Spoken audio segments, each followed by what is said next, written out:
This house has great curb appeal, but it's overshadowed by this ugly driveway. We're about to change that. Today's Homeowner with Danny Lipford, the voice of home improvement, with projects, tips, and ideas to help you improve your home.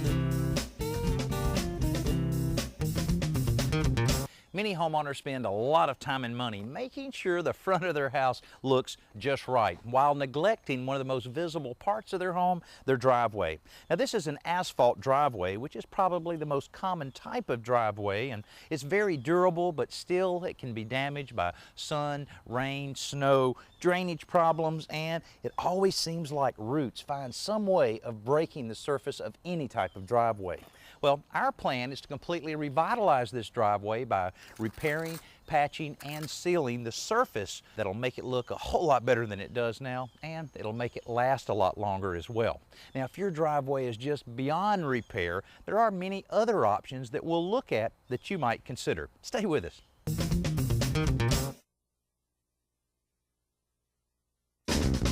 Today's Homeowner with Danny Lipford is brought to you by these fine sponsors.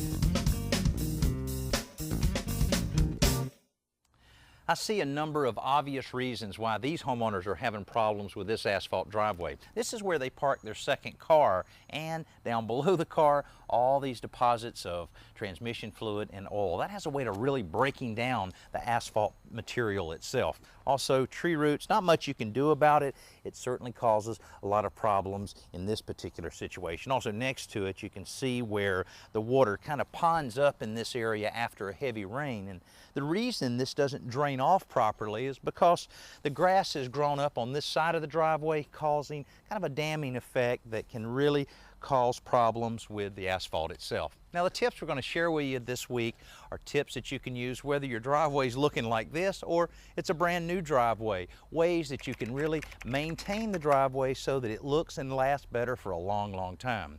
Now, before we can do any repairs or patching of this problem driveway, we have to get it clean. First, Scott and I round up all the tools we'll need to get the job done.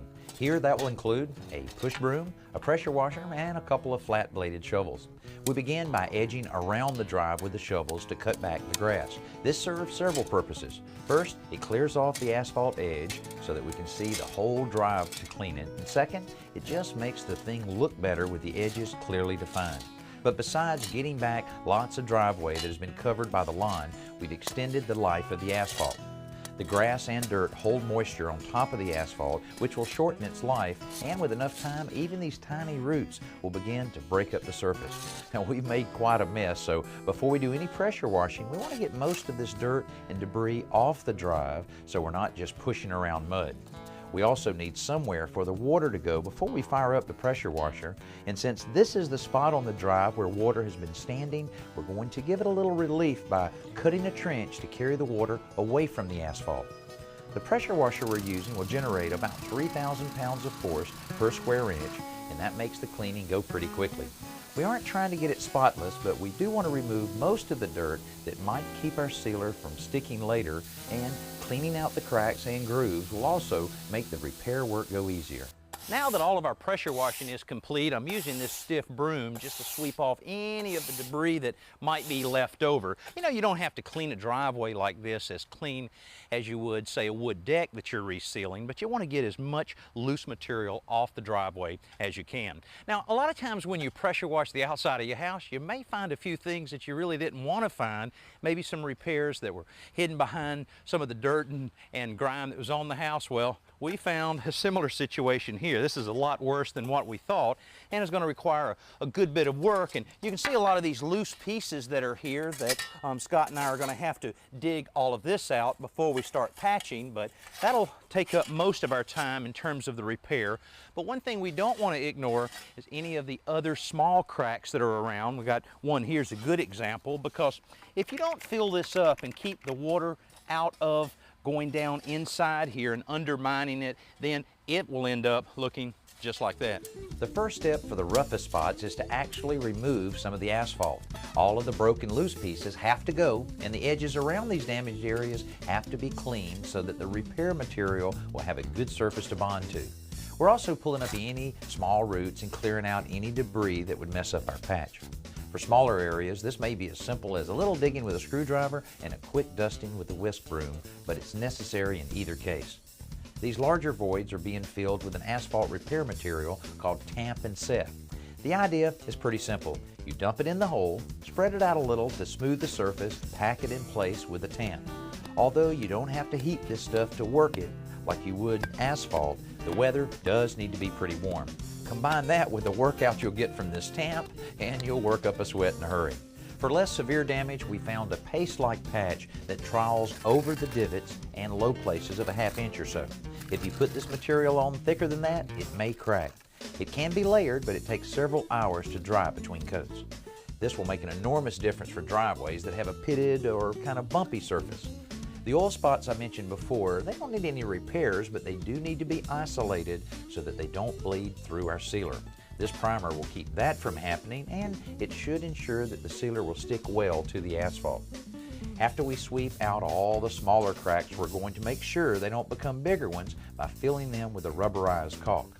Because it's more of a liquid than most caulks, this mixture levels itself in the hole, and because it's elastic, it will continue to fill the gap even if the crack expands or contracts a little with temperature changes. It's important to seal every single crack you possibly can to prevent any of the water from getting under the driveway, which can undermine it and cause you a lot of problems. Also, if you live in a real cold climate, that water can freeze, and that damage is unbelievable on a driveway. Now, we already have all of our cracks filled and all of our patches complete. Now, we need a little drying time before we can apply our first coat of sealer. We're back out on our asphalt driveway repair project, and we're at the point where everything has been cleaned. We've chopped away all our grass on the edges of the driveway, pressure washed everything. Then we were able to proceed with all of our patching and all of the crack filling that we've done. Now, after we got it clean, we saw all the damage that we had here. We had no idea it was as bad as it was, but we've gotten it to the point where we've repaired it, and we're ready to start the sealing process in the next couple days. Now, one of the things that the manufacturer suggested in order to accelerate the drying time is that we use a playground sand like this, and we just spread a little over the surface of the patches. That'll help it dry and give it a little bit of texture and strength to it. And just put a little bit more here and there, and we should be in really good shape. Now, we were able to save this driveway even though we had to do a lot of work on it, but if your driveway's in worse shape than this, your option is a new driveway. If you're going to the trouble and expense of replacing an asphalt drive, it may not be a good idea to just pave over the old drive. If there were problems with grading or the base material beneath the old drive that caused it to fail in the first place, you're just throwing good money after bad. Lucky for us, this driveway can be repaired, so we don't have to consider any of those new driveway options, but our driveway will look brand new once we complete applying all of our sealer. Now, we finished up all of the crack filler in the different places we patched on the driveway a few days ago and then allowed them to dry thoroughly before we started this next step, which is applying the sealer itself. But first, just like any stain job or paint job, you have to get the surface clean so that anything that you apply to the surface will stay there for a long time. Now, I'm going to finish sweeping a little bit here, and when we come back, we'll put on the sealer that'll make this thing look great. Our driveway is not a very pretty sight right now, but wait till you see it after we apply the driveway sealer. Now, when we started this project, we had to do a lot of cleaning all along the edges where grass had grown over the edge of the asphalt driveway, as well as some of the dirt that had accumulated over the years. After all of that was out of there, we realized what kind of damage we had, so a lot of filling of cracks and a few holes where we had to remove the old asphalt and then patch it with a driveway patch. Now, we've allowed it to dry thoroughly, and now we're ready to apply our sealer, and that's the fun part. Before we got started, we masked off the concrete around the perimeter of the drive so that we wouldn't mess it up. We also used a mechanical stirrer to mix the latex-based sealer, even though the manufacturer calls it a no-stir formula. The mixing process mostly just breaks up the lumps in the materials that would cause splatters when it's poured out, or makes it more difficult to spread it out once it's on the drive. Because this stuff is so thick, a roller wouldn't work very well for spreading it, so the tool they recommend is a squeegee. You can pay a pro to do this job, but really the process couldn't be simpler. You start from the highest end of the drive, so gravity works with you, not against you, and you work your way down. You dump out a small amount at a time and then begin spreading it out over the drive with the squeegee. Now, one thing I did discover pretty quickly is that pulling works a lot better than pushing. Not only because it's easier, but also because it leaves a smoother surface behind. Along the edges, you have to go a little slower to be sure to cover everything without lumping up the sealer. But out in the middle of the drive, it's kind of like smearing a big pile of mud all around. If the kids see this, you might have more volunteers than you can use. Even though the work can be done fairly quickly, you don't want to go so fast that you don't cover the surface completely. If you drag the sealer over a particularly rough area too fast and too thin, it won't coat the low spots entirely. It's also important to keep an eye out for spots where the sealer might be piling up, like the little ridges that sometimes form at the edge of the squeegee.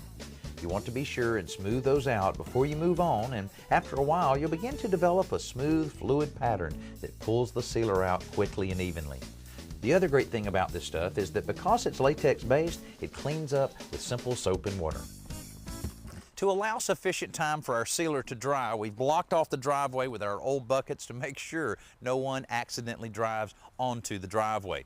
Now, for foot traffic, you only have to wait about 3 or 4 hours, and if you need to recoat it with a second coat, which many driveways will be very porous and will need that, then you need to wait about 5 to 6 hours. Now, before we allow any vehicles to drive on the resurfaced driveway, we'll need to wait at least 24 hours, and as hot as it is today, I'm sure that won't be any problem for it to be completely dry by then. Now, this is looking good, but this area that we had to kind of dig out a little bit really needs a little help. We lowered this area to let water escape the drive, but we can't leave it looking bare, so we're laying out some sod to hold the soil and dressing up the recontoured flower beds a bit. We spent about $250 on all the plants, the mulch, the stone, and all of the grass we planted, but look at the improvement on this side of the driveway. Now, on the driveway repairs, we spent about $400 to buy all of the crack filler and the patch as well as the sealer that we applied to it. But think about it, $400 and $250, $650 spent here, but look at the difference that we made in the overall look of the house, increased the curb appeal tremendously, and increased the value in the home. Now, depending on the type of asphalt driveway you have and what kind of condition it's in, you'll need to reseal it about every 2 years, but if you've done the job right, you won't have to do all the tough repairs that we had to do on this particular driveway. And if you need more information about driveways, check out our website at DannyLipford.com. We'll see you next week.